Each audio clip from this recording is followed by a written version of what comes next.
achieving the goals that you set You can forth usually on find the second Brandon question. Telg and Jaron Jones working in rooms much like these. Their business? Storytelling.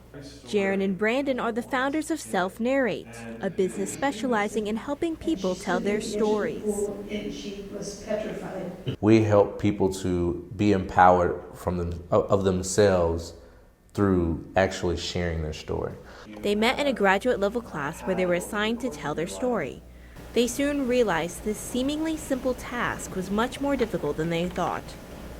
Seeing their own struggles, they stood in Turlington Plaza offering any student $1 to tell them his or her story. What they found was people didn't seem to think they had a story to tell.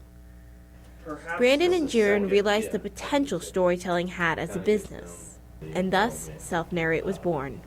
They began holding storytelling workshops for businesses and organizations, teaching individuals how to formulate and communicate their own stories. They even started their own podcast. And made nunchucks out of them, right? So this is extremely dangerous. Self Narrate has had a tremendous impact on people, an impact farther reaching than even Brandon and Jaron could have originally imagined. Jaron and Brandon have helped with Gator Amps, a support group for those affected by limb loss.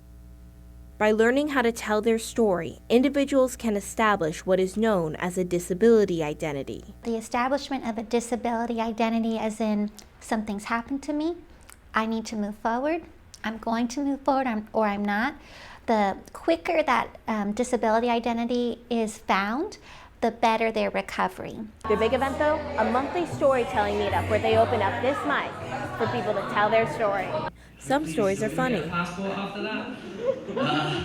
Others are serious. I can't be any more grateful than the experience I've had in the city. I'm learning how to race a car. And some are just plain unique. I rode a motorcycle from Florida to Colorado. But together, they help knit together a community. A story is personal and sometimes it's just in your head, but when you actually tell it to a group and then they come up later and tell you what it meant to them, you realize that you've made a connection. As great as an impact Self Narrate has had on others, it's had no greater impact than on the two who started it.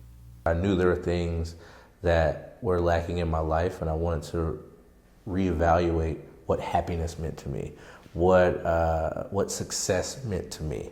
And so this class and doing this through narrative and story and looking at yourself as a character and sharing that with others helped me to craft that. It has helped me grow, hearing other people's stories, so much since we started Self Narrate. I feel lucky that I get to be privy to all of these people's experiences. We're going to be talking about animal encounters. And that's the story of how the two storytellers got their happily ever afters. Caitlyn, Burnitis, WUFT News. I believe. Yeah.